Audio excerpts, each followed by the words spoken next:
On today's episode of Waiting They Happen podcast, I'm going to be discussing the saga going on between Mr. Sonori and VDM. Basically, this is the podcast where you get everything honest, unfiltered.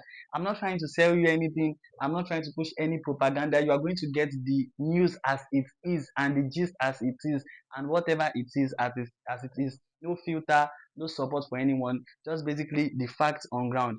So usually, VDM is a social activist that does things like promoting, fighting for the oppressed people of Nigeria. Same thing with Sowore, and they had this debacle. And what was the source of the debacle? It was BLord.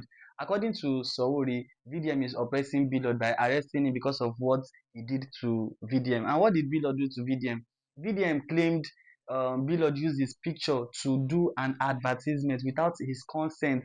He used his picture to sell products, and he told people he paid him certain amount of money for him to come to a rally in Anambra, which he did not attend. So due to that, VDM got BLord arrested, or he wrote a petition against BLord, and the Nigerian police they arrested BLord after severally inviting him, which he did not show up. So what happened is that the police invited BLord several times, and he did not show up. And what they did, they sent some officers to bring him from Oka, and they brought him down to Abuja, where they held him, where they sued him to court, because VDM actually sued BLord to court. Then some of these points is that VDM was not supposed to sue BLord to court on criminal charges, and the court is not supposed to jail BLord for as long as they did.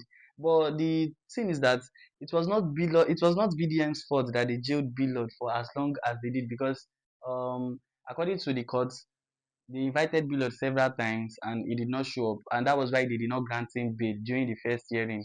Of course, somebody came out and made everything look like VDM was oppressing Billard, but to be very honest, it was not. There was nothing like oppression there. It was just this online saga going on between Billard. And how did the saga between Billard and VDM started?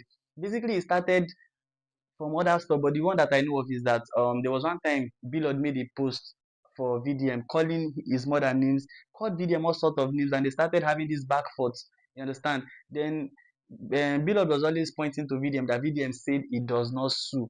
It will be like, hey, VDM does not sue, VDM does not sue. So in fact, there was a point in time where Billard posted some not so nice photos of Billard on his Instagram, which led to him losing his Instagram account. And also, VDM even said he was going to keep sending him stuff like that. So they've been having these issues. Now, what's the issue between Sowore and VDM?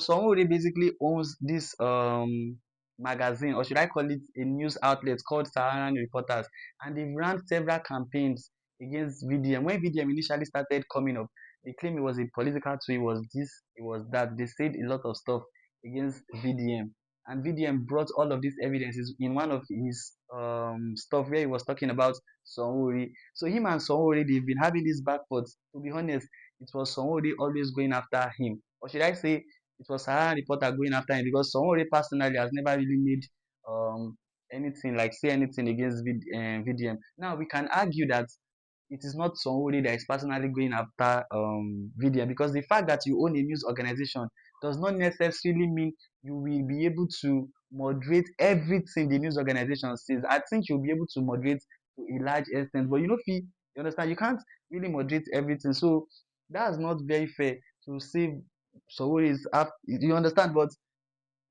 it's still understandable why VDM might think that way. And what is my take on this? I think this is just a case of people being in competition with themselves, because someone is doing what they do. Like somebody is an activist, VDM, he doesn't claim to be an activist, but what he basically does is activism. When you fight for the people, you're an activist. You might not admit to it or not. And I think the best way is to just allow the law play out. And I'm going to keep you up. I'm going to keep you all updated on the next gist. This is my first video. Like, share, follow for more, and